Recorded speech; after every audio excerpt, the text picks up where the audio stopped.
Hello everyone, welcome to Anti classes. My name is Manjeet Bhardwaj. तो आज भी हम थर्मोडायनेमिक्स का लेक्चर नंबर 7 करने वाले हैं और मैं बता देता हूं आप लोगों को, ये बहुत इंपॉर्टेंट लेक्चर है। लेक्चर नंबर 3 और लेक्चर नंबर 7 दोनों के दोनों जान है थर्मोडायनेमिक्स की। इसके आगे भी 2 लेक्चर और होने वाले हैं, वो भी इंपॉर्टेंट है, बट ये दोनों मोस्ट इंपॉर्टेंट लेक्चर्स में से। ठीक है, तो ध्यान से कीजिएगा बेटा। तो चलिए शुरू करते हैं।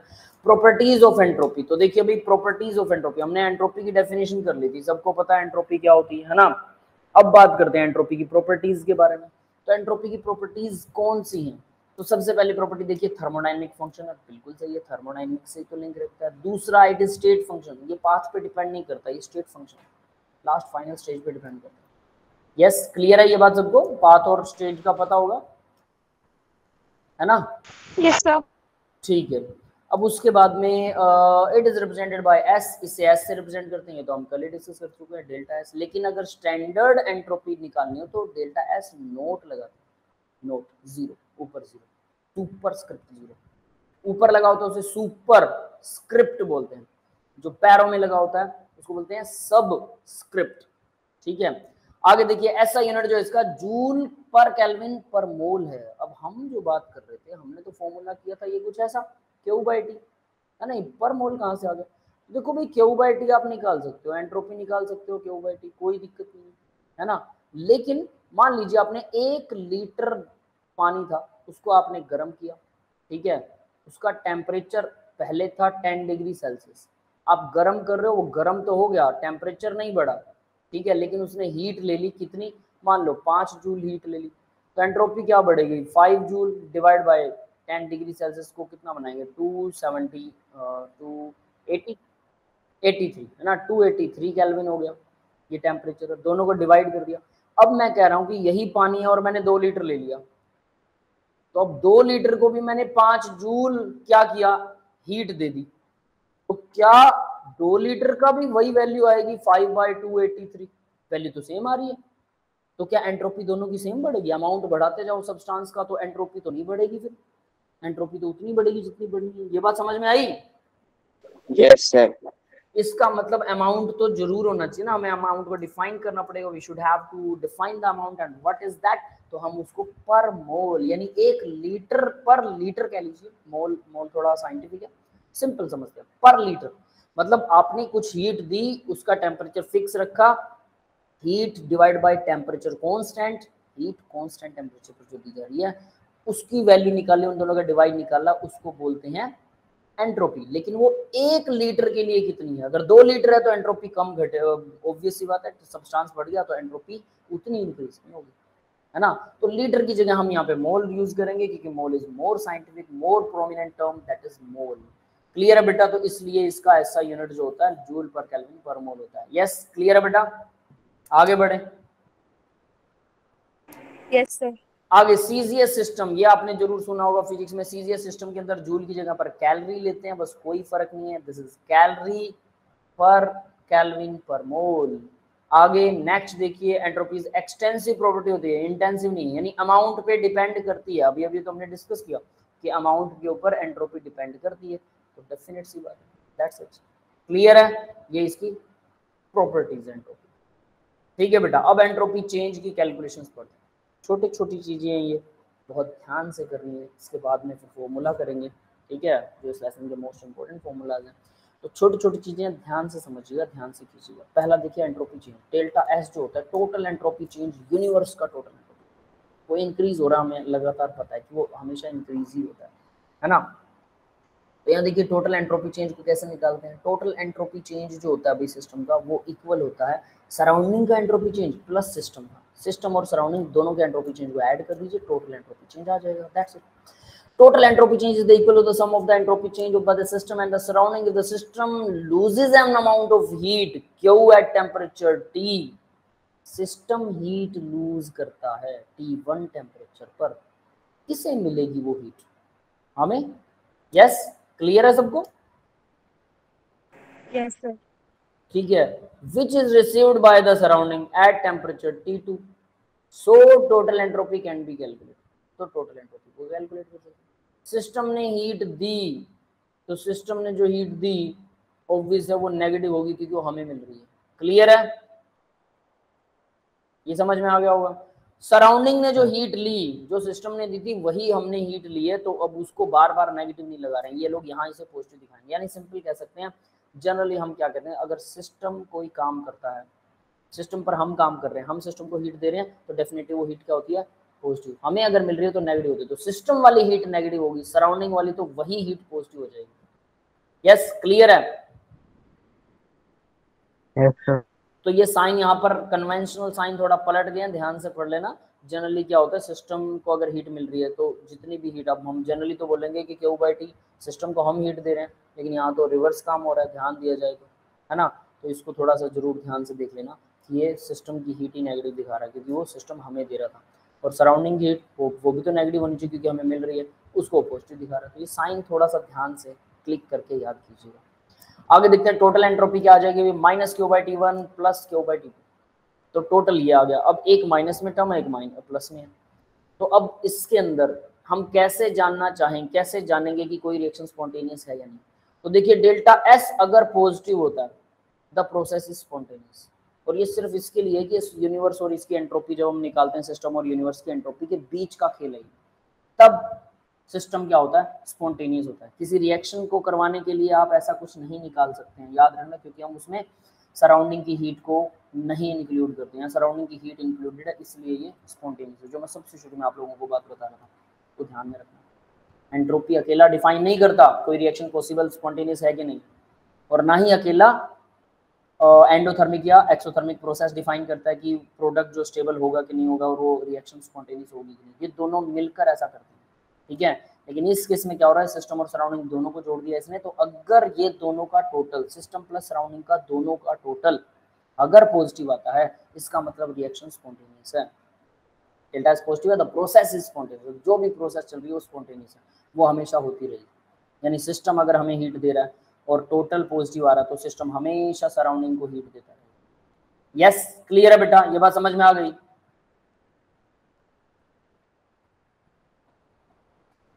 यस, बाकी के स्टूडेंट्स? Yes sir. ठीक है। Yes sir. अब देखिए इसका उल्टा होगा, अगर नेगेटिव है, स्पॉन्टेनियस नहीं है, नॉन स्पॉन्टेनियस, मतलब वो रिएक्शन चलेगी नहीं। अगर उसे चलाना चाहो तो हमें एनर्जी देनी पड़ेगी, सीधी सी बात। जीरो है, इक्विलिब्रियम पर है। इक्विलिब्रियम क्या होता है भाई, समय के साथ चीजों में चेंज ना आना, इक्विलिब्रियम है, ठीक है। समय के साथ चीजों में चेंज ना आना, दैट इज इक्विलिब्रियम। क्लियर है? तीनों चीजें बहुत ध्यान से याद रखिएगा, क्योंकि इसी के ऊपर ना आगे हम पढ़ने वाले हैं कुछ, कि अगर डेल्टा एस अगर पॉजिटिव है तो हमें पता है रिएक्शन स्पॉन्टेनियस होती है, और डेल्टा एस अगर नेगेटिव है तो वो नॉन स्पॉन्टेनियस बन जाएगी, और अगर डेल्टा एस इक्वल 0 है तो वो इक्विलिब्रियम पर बन जाएगी। लेकिन एक डेल्टा जी टर्म होती है, नेक्स्ट लेक्चर में पढ़ेंगे, इसमें भी कुछ पढ़ेंगे उसको हल्का सा।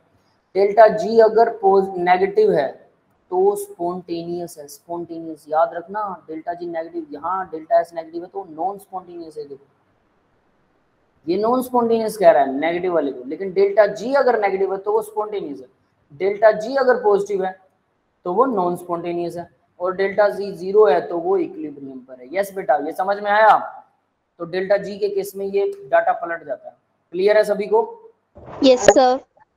ठीक है, तो आगे बढ़ते हैं आप जरा। अब इसके फिजिकल सिग्निफिकेंस ऑफ एंट्रोपी देखते हैं। तो फिजिकल सिग्निफिकेंस ऑफ एंट्रोपी के अंदर देखिए क्या क्या आता है। With the change in temperature at volume we, temperature change हो रहा है, वॉल्यूम कांस्टेंट है। वॉल्यूम कांस्टेंट के ऊपर जो हीट दी जाती है वो तो हीट ही कहलाती है, हमें पता है, वो एंथैल्पी नहीं होती है। तो टेम्परेचर कांस्टेंट है भाई, और सॉरी टेम्परेचर इंक्रीज हो रहा है। तो अगर टेम्परेचर इंक्रीज होता है तो एंट्रोपी भी इंक्रीज होगी, डेफिनेट सी बात है। हम एंट्रोपी का फॉर्मूला क्या लिखते हैं, उसमें तो टेम्परेचर कांस्टेंट होता है। तो टेम्परेचर कांस्टेंट पर एंट्रोपी को मेजर किया जाता है, ठीक है, कि आपने जो टेम्परेचर कांस्टेंट किया, हीट में जो भी चेंज किया टेम्परेचर कांस्टेंट पर, डेल्टा टी नहीं है, टेम्परेचर कांस्टेंट पर जो हीट में चेंज हुआ वो होता है एंट्रोपी। अब आपको याद है क्यू जो है वो इक्वल होता है सी इंटू डेल्टा टी।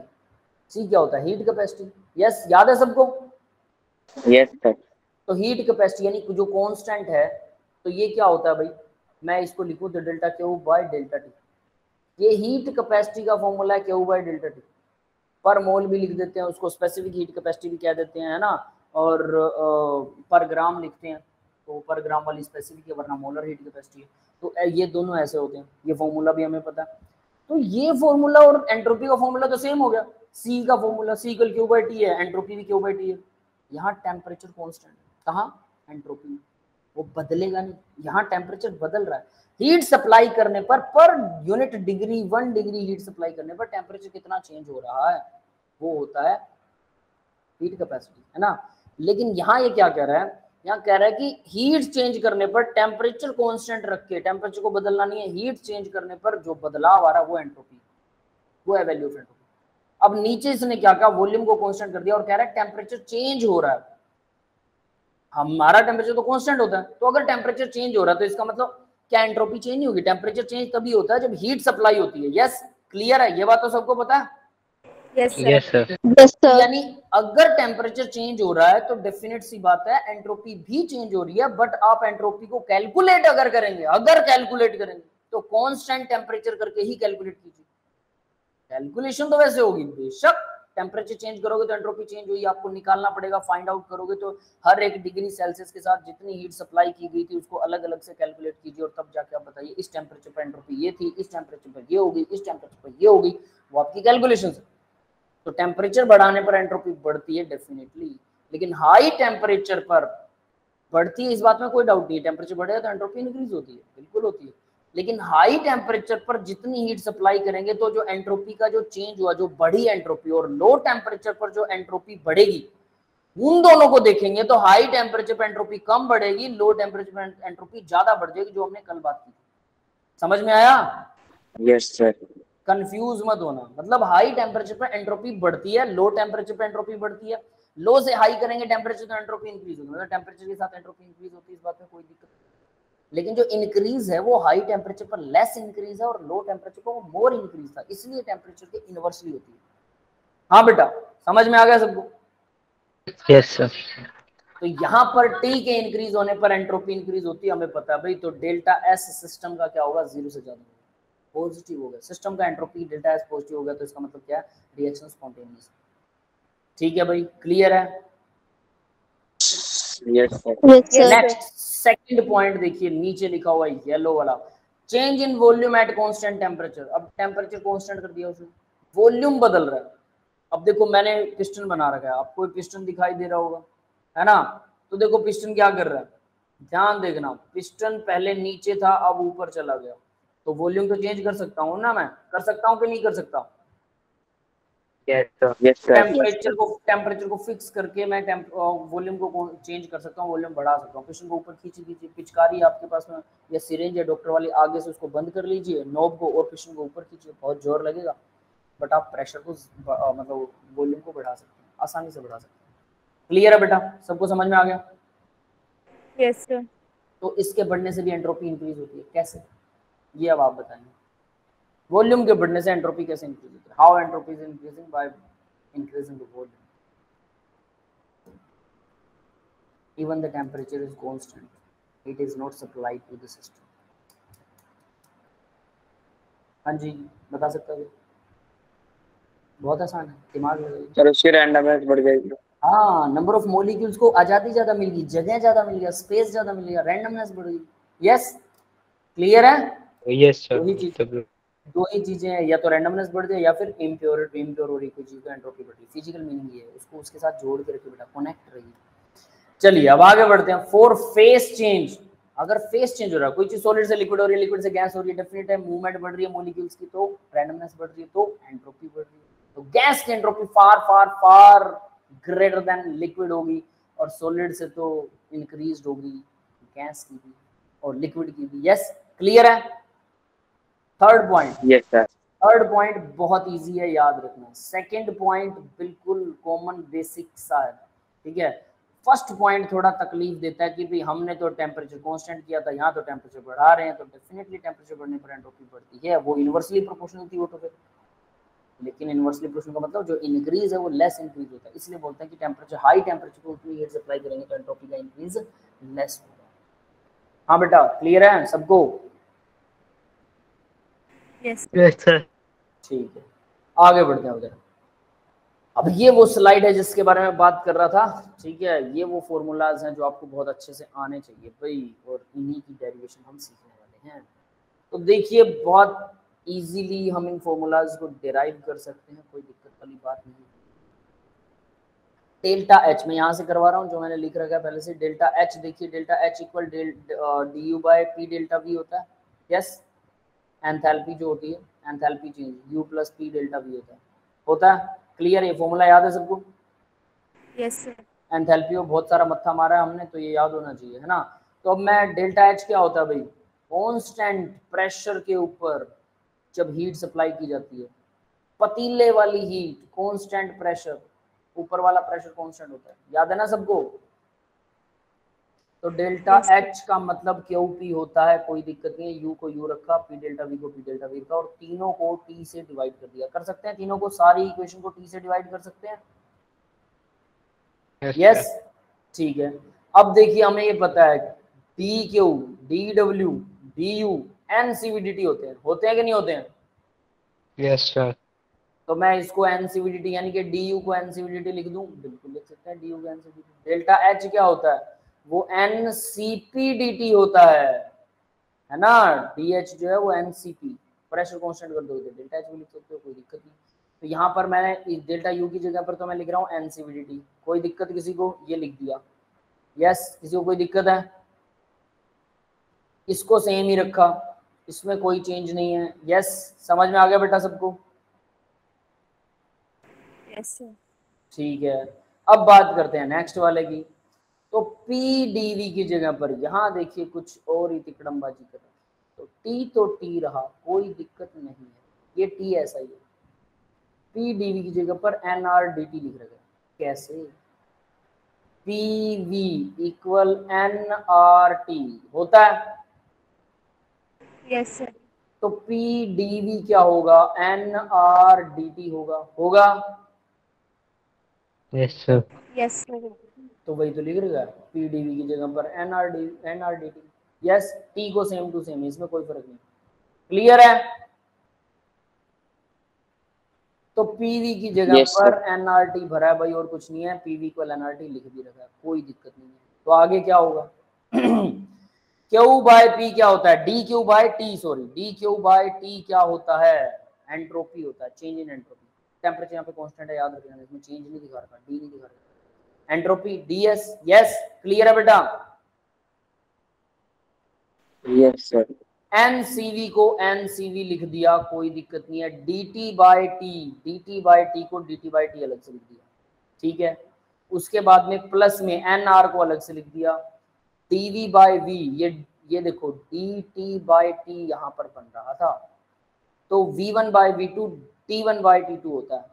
हमने ये पढ़ रखा है, पीवी को एनआरटी से आप निकाल भी सकते हैं, v1 by V2 t1 by t2 होता है। तो T by dt by T की जगह पर मैं dv बाई वी लिख सकता हूँ। यस, क्लियर है? वॉल्यूम चेंज और प्रेशर चेंज सेम ही चीजें, समझ में आ गया? ये समझ में आया सभी को? Yes sir. Yes sir. ठीक है। तो अब क्या होगा, बस फॉर्मूला बन गया, कुछ नहीं करना। क्या करें अब, जरा ध्यान दे लेना। इसको इंटीग्रेट कर देंगे, इस इक्वेशन को हमने क्या किया है, इंटीग्रेशन कर दिया। तो डेल्टा एस बन गया डीएस का, एन सी वी, और डी टी बाई टी को हम नेचुरल लॉग टी2 बाई टी1 लिख सकते हैं। यस, क्लियर है? N R same to same है, कॉन्स्टेंट का कोई इंटीग्रेशन नहीं होता। Natural log v2 by v1, जो dv बाई v था v2 बाई v1 आ गया। यस बेटा, क्लियर है सबको? Yes. That is the formula. तो यहाँ पर भी इन्होंने वही डिराइव कर रखा है। देखिए ये वाला फॉर्मूला और जो हमने बनाया है एक ही बात है, कोई फर्क नहीं है, ठीक है। इन्होंने अपने तरीके से बनाया, यहाँ पर सिर्फ p की वैल्यू भरी इन्होंने, pv इक्वल nrt है, p की वैल्यू भर दी nrt by v, nrt by v, तो nr ये रहा, बाई v ये रहा, ठीक है। t जो था t से t कट जाएगा, यहाँ पर t भरेंगे तो, और dv ऑलरेडी ऊपर था, dv वैसा ही रह जाएगा, और बाकी सब कुछ सेम ही किया, कोई फर्क नहीं किया। इसको ये लिख दिया, u की जगह पर NCVDT लिख दिया, और डायरेक्ट फिर सीधा फॉर्मूला निकाल दिया। दोनों तरफ से बता दिए मैंने, चॉइस इज योर्स, जैसे करना चाहें आपकी मर्जी। ये थोड़ा शॉर्ट है, इसको करना चाहें तो बहुत आसानी से हो जाएगा, ठीक है। क्लियर है बेटा? Yes, sir. तो मैं यहाँ पर इसको लिख देता हूँ, है ना, P equal nRT divided by V, ठीक है। तो इसकी वैल्यू हमने यहाँ पर भर दी, ठीक है, समझ में आ गया सबको? Yes, sir. ठीक है, आगे बढ़े बेटा। अब ध्यान देना, ये वाला फॉर्मूला बहुत Yes, sir. इंपॉर्टेंट, ये वाला फॉर्मूला बहुत इंपॉर्टेंट है। अब V1 बाय V2 की जगह पर देखो, V2 बाय V1 की जगह पर मैं क्या भर सकता हूँ, P1 बाय P2 भर सकता हूँ। ये उल्टे होते हैं एक दूसरे के, V2 V1 P1 P2 होता है। तो यहाँ पर मैं P1 बाय P2 भी फिल कर सकता हूँ। यस, क्लियर है ये बात सबको? Yes, sir. Yes, sir. तो इसी फॉर्मूले को आगे चेंज कर देंगे हम। ये फॉर्मूला बहुत इंपॉर्टेंट है, NCV natural log T2 by T1 NR natural log V2 by delta S होता है। तो ये देखिए यहाँ पर वही सेम टू सेम दिया हुआ है, बस V2 और P1 की जगह V2 और V1 की जगह P1 और P2 लिखा है। यस, क्लियर है बेटा? क्योंकि P1 by P2 जो V2 by V1 होता है, तो हम इसको P1 by P2। हाँ भाई, क्लियर है? दोनों फॉर्मूला एक साथ लिखे हुए हैं। ये स्लाइड मोस्ट इंपोर्टेंट, डेरिवेशन आए ना आए, समझ आए ना आए, याद हो ना हो, कोई फर्क ही नहीं पड़ता, कूड़े में डाल दो, सीधी बात। कभी कभी डेरिवेशंस काम की होती हैं, नॉट ऑलवेज, कभी कभी काम की होती हैं, छोटी मोटी चीज काम की होती है डेरिवेशन में, तो वो आपको आनी चाहिए। वो जो भी डेरिवेशन ऐसी होगी जो काम की है और आपको हर बार यूज करते हैं आप लोग, तो वो मैं आपको अच्छे से डिटेल में बताऊंगा कि बेटा इसको नहीं छोड़ सकते, ये तो करनी ही पड़ेगी, हर बार करनी पड़ेगी, है ना। और बाकी जो नहीं करनी होती है तो मैं आपको डायरेक्ट बोल देता हूँ, फॉर्मूला याद करो, रट्टा मारो फॉर्मूले का, न्यूमेरिकल सोल्व करो, न्यूमेरिकल लगाओ, एनसीईआरटी के न्यूमेरिकल सोल्व करना शुरू करो। बहुत सारा लेसन हो चुका है, ये हम इसके एंड पर हैं लगभग, और एनसीईआरटी के न्यूमेरिकल्स आपके 60% न्यूमेरिकल हो जाने चाहिए आपसे। आप लोग सॉल्यूशंस के साथ मैंने वो पीडीएफ आप लोगों को भेज रखी है, और अगर आप तब भी आप नहीं कर रहे हो, उनमें कोई समझ में नहीं आ रहा कोई न्यूमेरिकल, मेरे को बताओ सर ये पेज नंबर ये वाला न्यूमेरिकल हमें समझ में नहीं आया, मैं आपको उसका डिटेल सॉल्यूशन बताऊंगा, है ना। लेकिन आप करोगे ही नहीं तो बेटा उसको कोई फायदा नहीं, तब समझ लेना कि ये थ्योरी समझ में नहीं आएगी। याद रख लेना, थ्योरी इतना वो नहीं है, इंपॉर्टेंट नहीं है जितना क्वेश्चन लगाना इंपॉर्टेंट है। ये क्वेश्चन लगाओगे तो थ्योरी अपने आप समझ आएगी, थ्योरी से क्वेश्चन समझ में नहीं आएगा। आगे बढ़ते हैं। अब देखिए भाई, दूसरा इसी का दूसरे वाला फॉर्मूला है जो बहुत इंपॉर्टेंट है, वो क्या कहता है, हमें पता है डेल्टा एस क्या होता है भाई, ये तो हमें पता है, Q reversible isothermal divided by T. Yes, clear है बेटा? ये फॉर्मूला एंट्रोपी का, ये हमें पता है ना, टी कांस्टेंट होता है। अब U equal Q plus W होता है, ये भी हम जानते हैं, फर्स्ट लॉ है।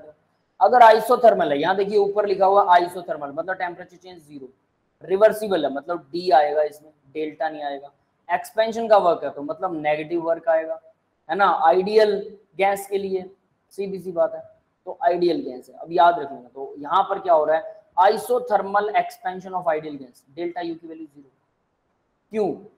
याद रखना, अगर टेम्परेचर चेंज जीरो है, डेल्टा यू जीरो होगा फॉर आइडियल गैस। क्यों? आइडियल गैस के अंदर इंटरनल एनर्जी जो है वो टेम्परेचर का फंक्शन होती है, ये मैंने पहले भी बताया। अगर टेम्परेचर चेंज नहीं हो रहा तो इंटरनल एनर्जी आइडियल गैस की चेंज नहीं होगी, आइडियल गैस का इंटरनल एनर्जी चेंज जीरो होगा। यस, ये बात सबको क्लियर है? Yes, sir. तो यानी कि यहाँ पर इसने ऊपर लिखा हुआ था, वर्ड्स पर बहुत ध्यान से याद कीजिएगा इन वर्ड्स को, फॉर्मूले के साथ आपको वर्ड्स वही याद होने चाहिए कि किस चीज का formula, isothermal reversible expansion ideal gas, इसका फॉर्मूला है ना। तो यहाँ पर हम कर सकते हैं, क्यू की वैल्यू हमने और यू की वैल्यू हमने जीरो कर दी, तो Q plus W equal zero. W को दूसरी तरफ ले जाएंगे तो क्यू इक्वल माइनस डब्ल्यू, नीचे लिखा हुआ है Q reversible equal minus W. Yes, clear है सबको? Yes. Yes, sir. अब देखो माइनस डब्ल्यू, वर्क डन क्या होता है, नीचे देखिए दोनों फॉर्मूले मैंने वर्क डन के लिखे हुए हैं, आप लोग भूल गए होंगे पक्के तौर मेरे को लग रहा है। माइनस डब्ल्यू क्या होता है, 2.303 NRT log V2 by V1। Yes, याद है, रिवर्सिबल का वर्क डन निकाला था हमने। हाँ भाई, Yes, sir. ये फॉर्मूला याद होगा सबको, है ना। माइनस वाला वर्क होगा, अगर मैं इस यहाँ पर माइनस लगा दूं तो इसको प्लस लगा सकता हूँ, वैसे हमने यहाँ माइनस लगाया था इसके आगे, है ना, ऐसा किया था, एक ही बात है, कोई खास बात नहीं। तो अब देखो इस लॉग की जगह पर अगर मैं नेचुरल लॉग लगा दूं तो 2.303 खत्म हो जाएगा, सीधी सी बात। तो nRT 2.303 मिट गया, nRT नेचुरल लॉग V2/V1 लिख सकते हैं, क्लियर है। तो यहाँ पर वही लिखा हुआ nRT नेचुरल लॉग V2/V1। हाँ बेटा, क्लियर है सबको? Yes, sir. ठीक है। अब देखिए डेरिवेशंस के अंदर ना जब फॉर्मूले आते हैं तो उसको याद करने का तरीका होता है। जो मैं डेरिवेशन करवा रहा हूँ बड़ा स्लो करवा रहा हूँ, एक एक स्टेप को लिख रहा हूँ, बता रहा हूँ, है ना। ड्यूरिंग दैट टाइम आप नोटबुक और पेन रखा करो। टाइम तो आपका लग ही रहा है, टाइम तो आप स्पेंड कर ही रहे हो, ऑब्वियस सी बात है, मेरे साथ आप बैठे हो, यस नो कर रहे हो, चीजों को समझ रहे हो। ड्यूरिंग दैट टाइम आप अगर नोटबुक पे एक बार लिख भी लो, 10 गुना ज्यादा बढ़ जाएगी आपकी ability to learn to grab the things. 10 गुना ज्यादा आपको एक चीज बहुत अच्छे से याद होगी। मतलब वही टाइम वही सब कुछ कर रहा है, सब कुछ वैसा ही कर रहे हैं, कोई चीज मैं एक्स्ट्रा नहीं मांग रहा आपसे।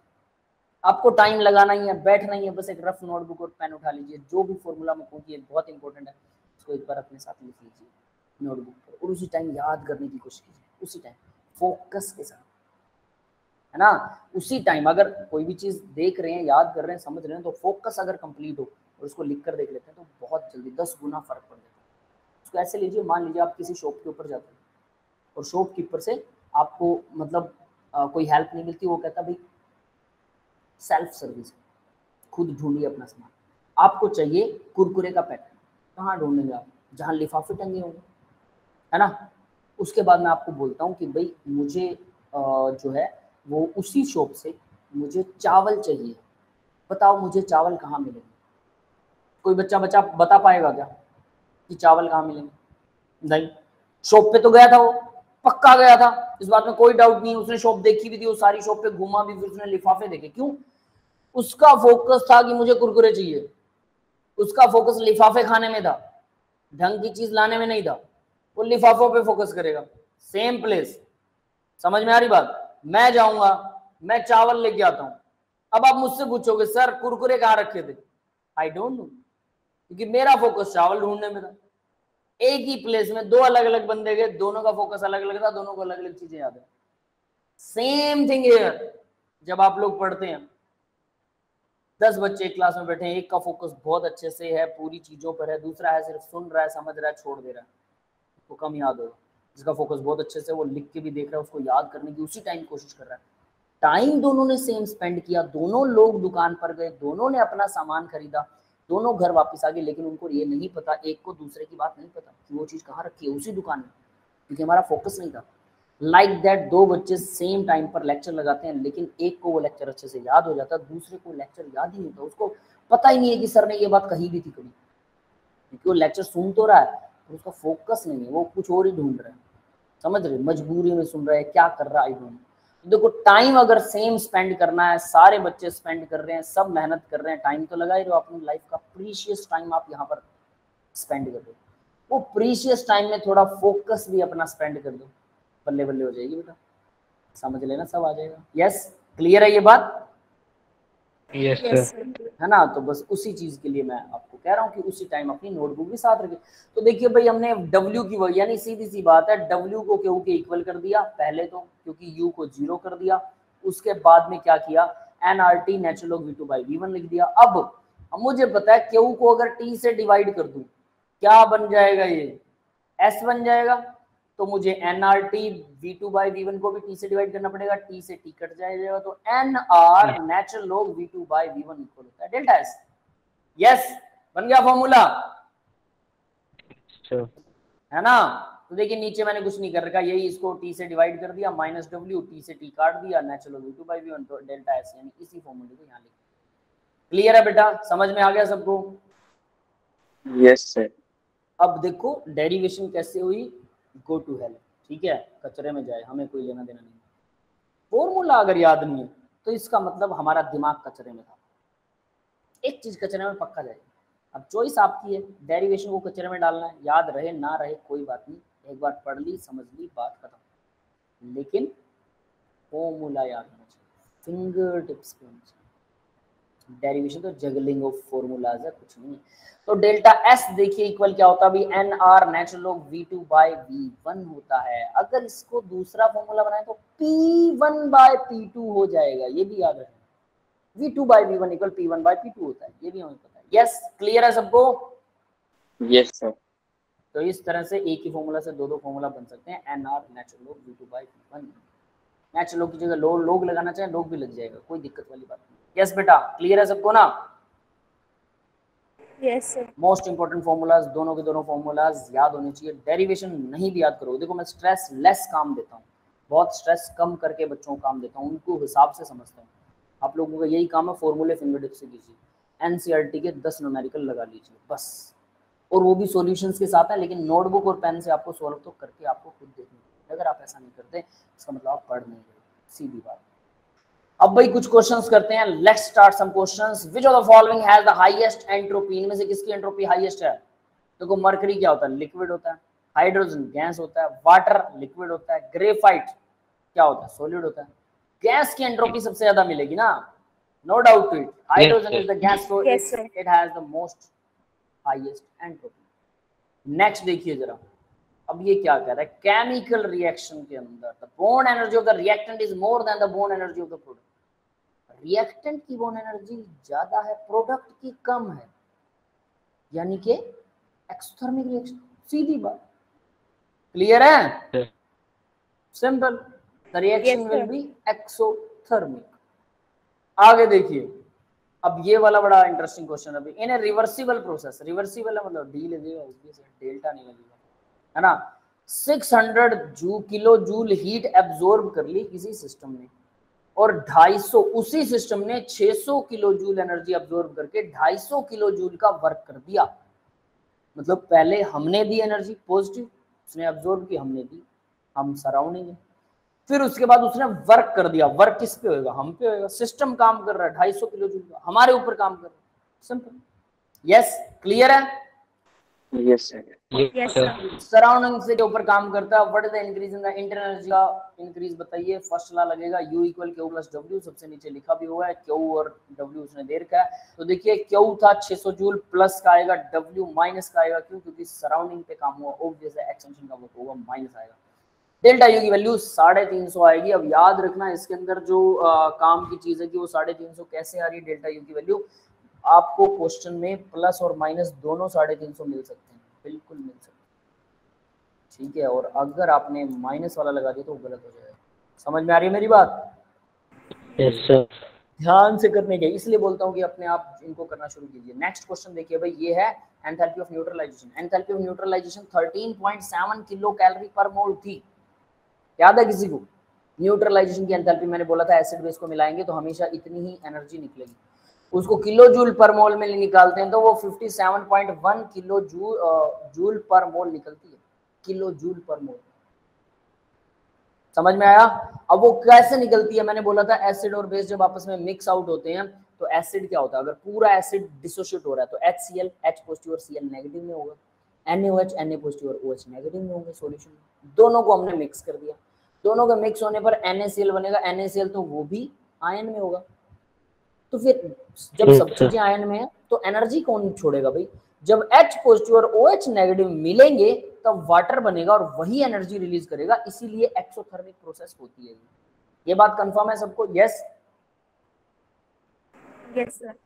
तो क्योंकि ये एक्सोथर्मिक प्रोसेस है, 57.1 किलो जूल पर मोल, एक मोल अगर एसिड और एक मोल बेस, H पॉजिटिव आयन एक मोल और OH नेगेटिव आयन एक मोल, अगर ये दोनों एक एक मोल मिलते हैं तो एक मोल पानी बनता है, और एक मोल पानी बनने पर हमेशा 57.1 किलो जूल पर मोल एनर्जी रिलीज होगी। 13.7 था वो, शायद मुझे पूरा याद नहीं है, किलो कैलोरी पर मोल। यस क्लियर है? Yes sir. कैलोरी बना लो इससे, है ना। किलो जूल से किलो कैलोरी कैसे बनाते हैं? 4.184 से डिवाइड कर दो इसको, लगभग 4 से डिवाइड करो, 13 दूना 26 दूना 52, ठीक है 57, हाँ उतना ही आएगा, ठीक है 13 पॉइंट समथिंग ही निकलेगा। ठीक, कोशिश करके देखें, चलो निकाल लेते हैं क्या कैलकुलेटर से, है ना। आएगा 57.1 को डिवाइड किया 13.7 से, कितना आया? 4.167 आता है, 184 होना चाहिए। रुको रुको रुको, फिर हम कुछ अलग तरीके से करते हैं, है ना। तो 57.1 को डिवाइड करते हैं 4.184 से, 13.64 समथिंग आ रहा, 65 आ रहा, 13.65 इसलिए 13.7। हाँ ठीक है, वो वैल्यू वही है, मुझे याद है, फिर वो सही है। 13.7 ही होता है या 57.1 किलो जूल पर मोल होता है। तो अगर दोनों एक एक मोल मिलेंगे तो, पर मान लो अगर एसिड वीक है, जैसा कि सेकंड केस देखिए, HCN is a weak acid, NaOH तो स्ट्रॉन्ग है। अब यहां से इस क्वेश्चन में ना सारे ऑप्शन देखने के लायक है, सारे ऑप्शन याद करने के लायक है। HCN वीक एसिड है, अब आपको पता होना चाहिए। तो HCN वीक एसिड है, वो H पॉजिटिव आयन 1 मोल नहीं रिलीज करेगा। अगर आपने 1 मोल HCN छोड़ा पर वो सॉल्यूशन में 1 मोल H पॉजिटिव आयन रिलीज नहीं करेगा, कुछ जुड़ा ही रह जाएगा। ये बात समझ में आ रही है सबको? Yes sir. क्योंकि वो कुछ जुड़ा रह गया, तो भाई NaOH ने तो पूरे 1 मोल OH छोड़ रखे हैं, तो पानी भी तो 1 मोल नहीं बनेगा। पानी 1 मोल नहीं बनेगा तो एनर्जी भी तो 57.1 किलो जूल से कम ही आएगी। हाँ समझ में आ गया सबको? Yes sir. यानी स्ट्रॉन्ग एसिड स्ट्रॉन्ग बेस होंगे तो हमेशा वो पर मोल के ऊपर 57.1 किलो जूल पर मोल एनर्जी देंगे, लेकिन अगर वीक एसिड वीक बेस होंगे तो वो उससे कम ही एनर्जी देंगे। कितनी देंगे हमें नहीं पता, वो डिसोसिएशन कांस्टेंट पे डिपेंड करेगा, निकालना पड़ेगा। इक्विलिब्रियम वाले लेसन में उसको डिटेल में करेंगे, हम न्यूमेरिकल भी निकालेंगे उसको, लेकिन इस लेसन में नहीं करने वाले। बस इस लेसन में ये है कि 57.1 किलो जूल पर मोल से कम निकलेगा बस। नेक्स्ट देखिए HCl और NH4OH। HCl तो स्ट्रॉन्ग एसिड है, बट NH4OH वीक बेस है। अब यहां से आपको याद रखना चाहिए NH4OH वीक बेस है, तो ये वीक बेस पूरे OH 1 मोल OH अगर मैंने NH4OH लिया, वो 1 मोल OH नेगेटिव आयन रिलीज नहीं करेगा। अब उसने 1 मोल ना किए, H पॉजिटिव ने तो 1 मोल कर रखे हैं, बट OH 1 मोल नहीं है, तो पानी 1 मोल से कम ही बनेगा, एनर्जी 57.1 किलो मोल से कम ही रिलीज होगी। यस क्लियर है बेटा सबको? Yes sir. नेक्स्ट केस में ओके, नेक्स्ट केस में दोनों वीक हैं। CH3COOH carboxylic acid weak acid होता है। जितने भी ऑर्गेनिक एसिड होते हैं सारे वीक ही होते हैं, याद रखना ऑर्गेनिक एसिड।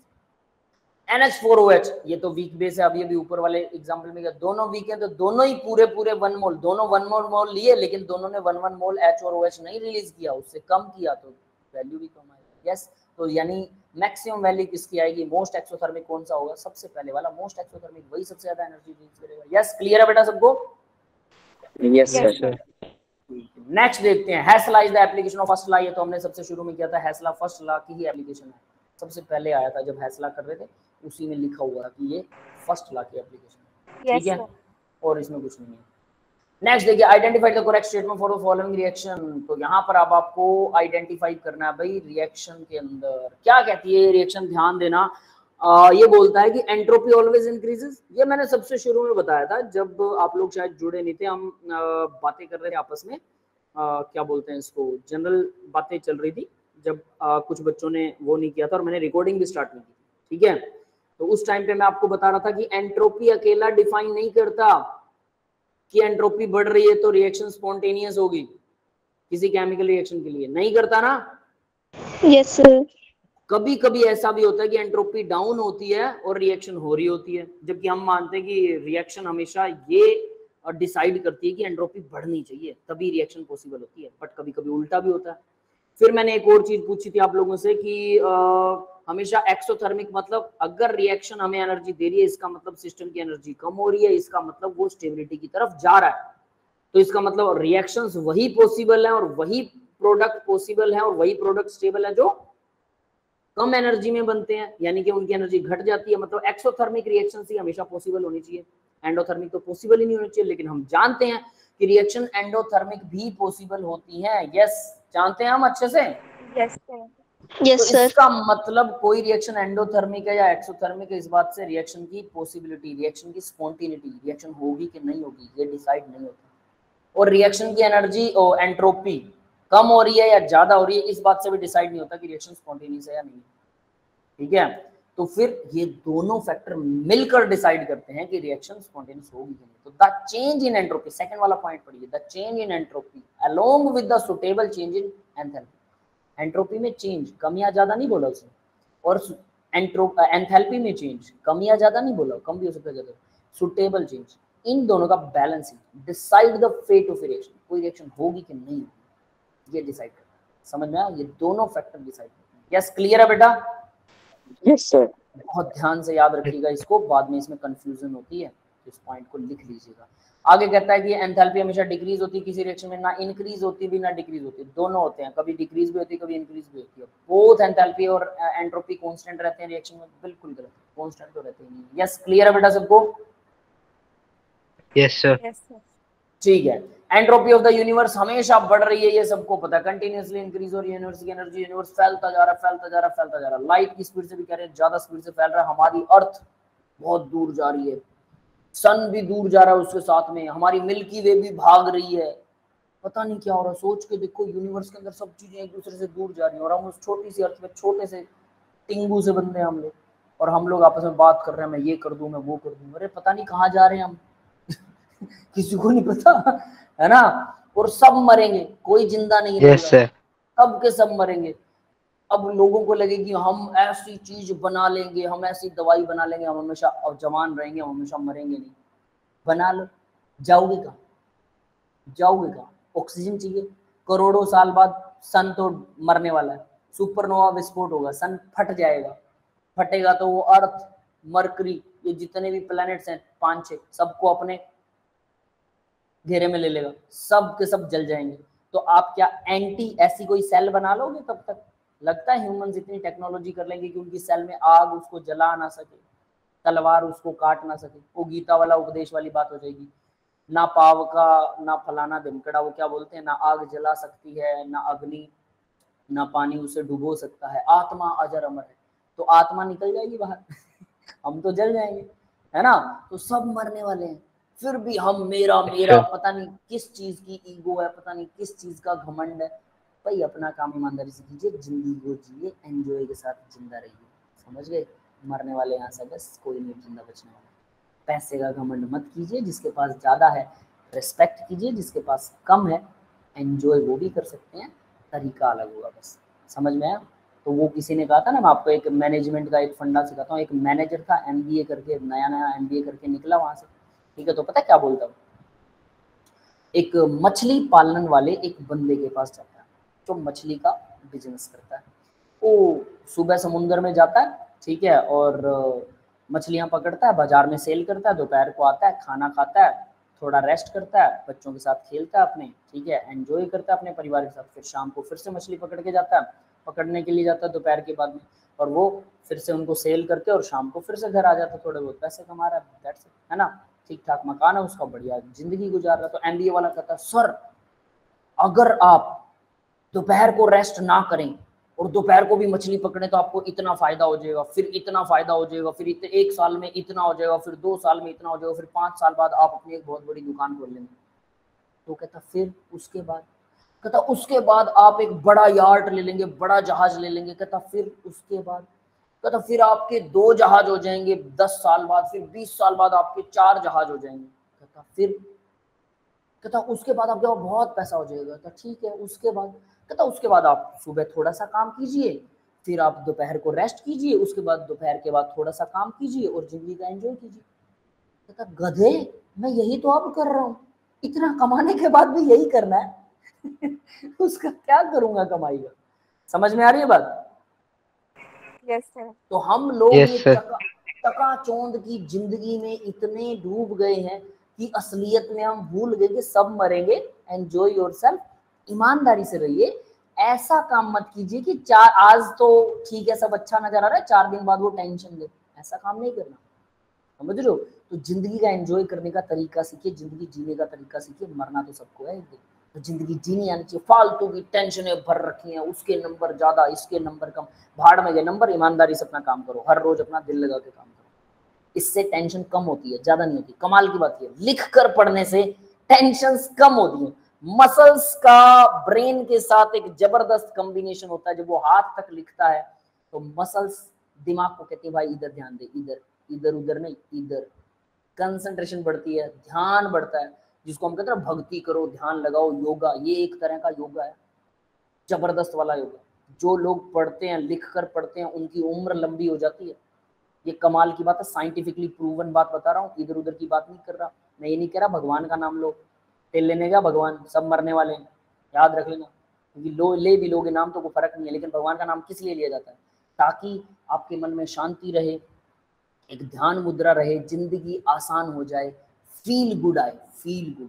ये नाम जो है ना, ये हमारी आत्मा से जुड़े हुए हैं एक तरह से, तो ये फील गुड के लिए ले जाते हैं। अब वो नहीं करनी है भाई, सबको भक्ति आजकल बड़ा दूसरा ट्रेंड लगता है, तो जिंदगी जीने के लिए वैसे ही भक्ति की जरूरत नहीं होती, वो भक्ति तो सत्यानाश कर देगी, हमें पता है। तो क्या करें?